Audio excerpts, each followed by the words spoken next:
Okay, so we're going to find H2 or somehow try to figure out this unknown state. Any suggestions, any ideas on this? Well, what else do we have? What's the purpose of this chapter? What are we doing here? Oh yeah, second law. So this is the first law. Good idea to label these. First law. What about the second law? By the way, I think we've got everything I need off the tablet. I'm going to set it to the side for right now. I'm going to go back to my first set of notes here and say, well, the second law. We've got all these ways to find the second law. The second law says this.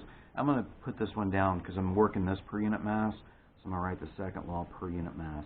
Delta little s is equal to the integral of del little q over t plus little s gen. These are all per unit masses. Here's what I know. This is 0. Right? That's easy. That's 0. What else do we know? Well, we know it's reversible. That means this guy's 0. Wow. Okay. So this gets kind of cool here. So we know it's isentropic because it's adiabatic and reversible. If it's both adiabatic and reversible, we know it's isentropic. Based on the second law, we can see that mathematically. Awesome. All right, let's continue on then. So how does this help? Well, we know it's an ideal gas. It's air. How else can we quantify this delta S? We said, well, there's 3 ways. You use the second law, which we've already done, said, well, it's 0. Now, it's not water or R134, so I can't use property tables. But I can use Gibbs Equation. Gibbs Equation for ideal gases. And which one of these do we use? Well, I know the pressures. Right? See, I know both the inlet and exit pressures. So maybe this guy works. So I know. So since I know delta S is 0, but I also know according to Gibbs equation that delta S is also equal to, we're just going to say C sub P average ln T2 over T1 minus R ln P2 over P1. Okay? So we look at this and say, well, we can find R, we know the pressures, we know this initial temperature, I'm looking for T2, and it's equal to 0. The only trouble here is I don't know C sub P average. Now, there is a solution. There's about 3 ways to solve this problem. If we employ an iterative process,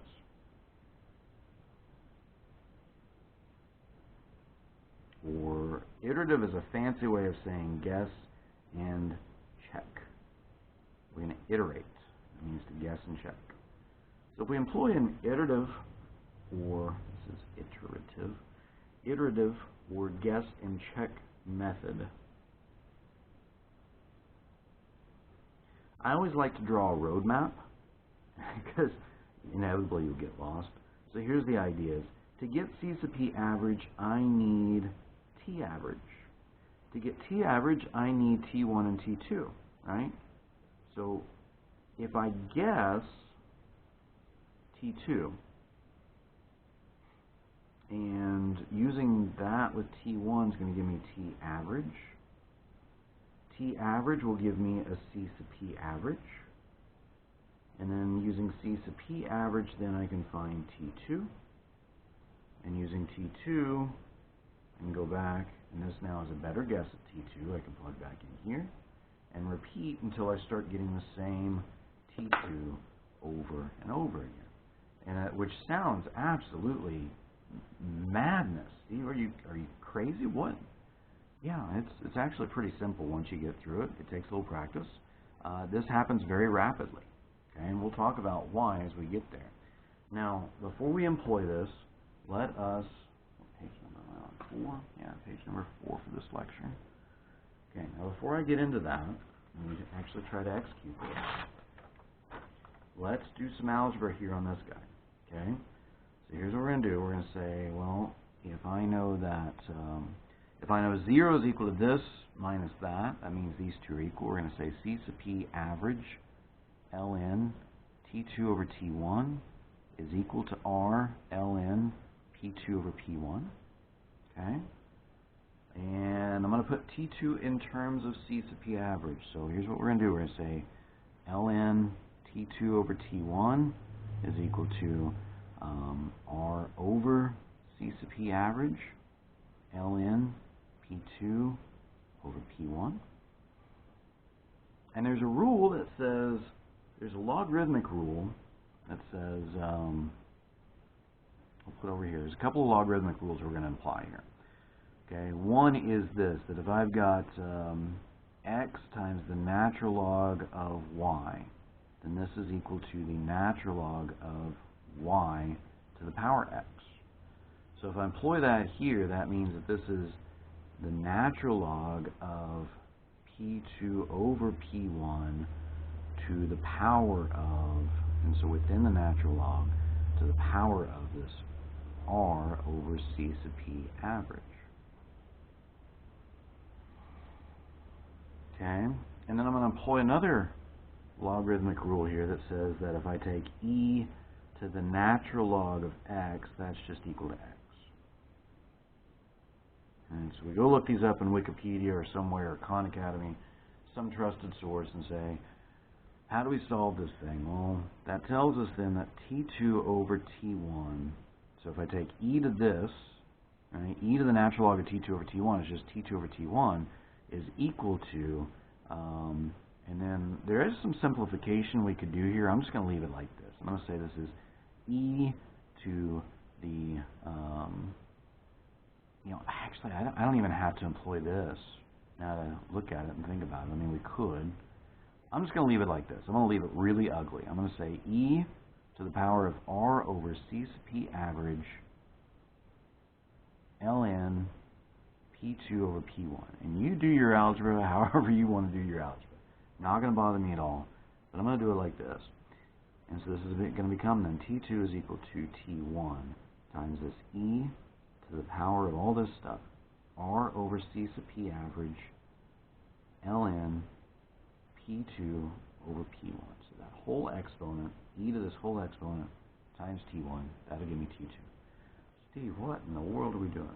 Hey, I didn't promise this easy. Engineering's not easy, guys. Is there an easier way? There are some other ways we could do this. We're going to talk about those. This is one way. And this is not the last time, by the way, you're going to see iterative or guess and check method. Ask my fluid mechanics students right now, trying to find unknown diameters or flow rates, and they'll tell you all about iterative and guess and check methods. Ask somebody that's taken heat transfer before, and they'll tell you about programming a computer to do a guess and check method, meaning you have to understand how to do an iterative process to explain to the stupid computer how to do it, okay? This is not the last time you'll see an iterative process. It's a good place to introduce it as far as I'm concerned. Is it tough? Sure. It's engineering. It's not supposed to be easy. So here we are. I'll get off my soapbox there. So again, what are we trying to do? We're going to need to guess a T2. That's going to give us a T average. With a T average, I can find C sub P average. Now with a C sub P average, T2 is my only unknown, and this will be a better guess at T2 that I can plug back in, find another T average, a better C sub P average, and then repeat the process. It'll go very quickly. Let's see how this goes. Okay, so if we guess T2 equal to, and a lot of times people say, Steve, what if I make a really bad first guess? The beauty of learning to do an iterative process on these type of problems, there is no bad first guess. Period. There's no bad first guess. We can talk about why. Let's not worry about why right now. Okay? So let's go look in the table right here of where we're going to find C sub P average. Okay? So these are in Fahrenheit. Okay, this is English units. I'm going to make sure, you're going to hear a pop here. I'm going to make sure this is on the screen. Okay, yeah. So air, I've got temperatures there. This is my C sub P values. And notice I'm starting at 540 as my initial temperature. And so here's what I'm going to do. I don't know what T2 should be. I'm going to guess that it's 460. Let's just make a stupid guess at 460. I don't know if that's right or not. So let's guess T2 is 460 degrees Fahrenheit. That means T1 is going to be T1 is 540 Fahrenheit.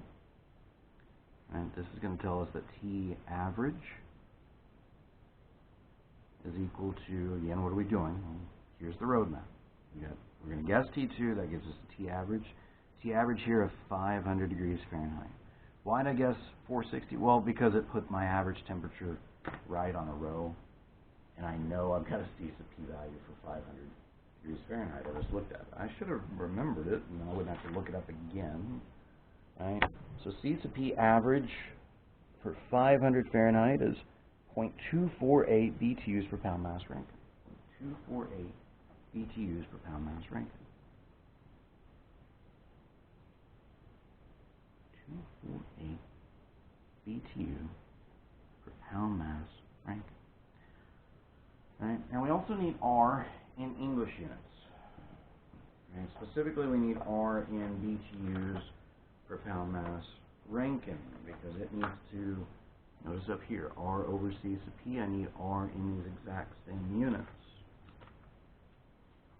And it's pretty easy to find kilojoules per kilogram Kelvin, but we do need to look it up in the book.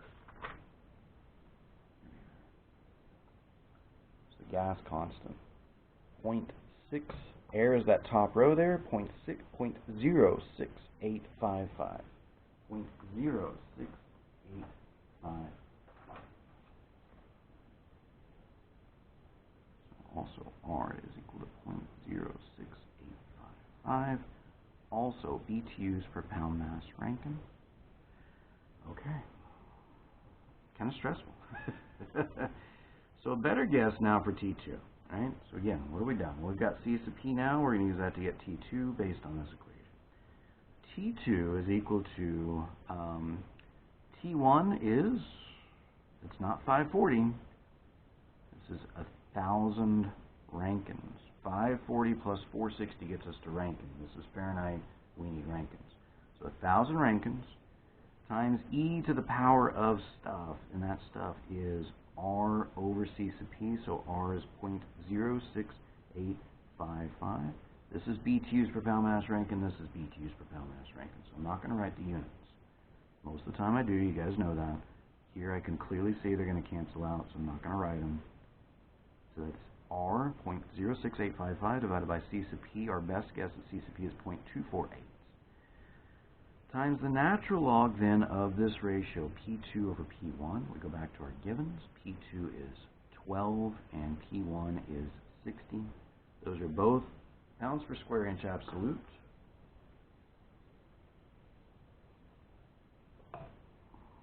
Okay.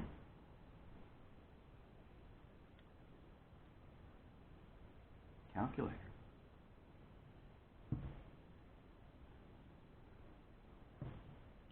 Maybe the calculator's not too bad there. Okay. So I'm going to do this first. I've got 12 divided by 60. That's going to be 0.2.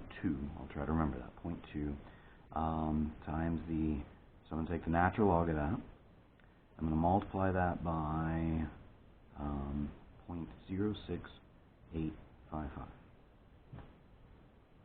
And that's going to get divided by 0.248. Then I'm going to take e to this raised to this power. E raised to this power. And I'm going to multiply it by 1,000. So I'm getting 640.9 Rankines minus 460. That is 180.9 degrees Fahrenheit. That is T2 better, we'll say. Okay? Now are we done? No, we're not done because we started with a guess of 460 and now we're saying a much better guess is about 181 Fahrenheit. So it's a big change. So that tells us we got to go through the loop one more time. Now the good news is it's going to go fast because now we know how to do it. So now I've got T2. So here we say if T2 is 181 degrees Fahrenheit, I got to stop there. We'll pick up there on the next guess. Okay?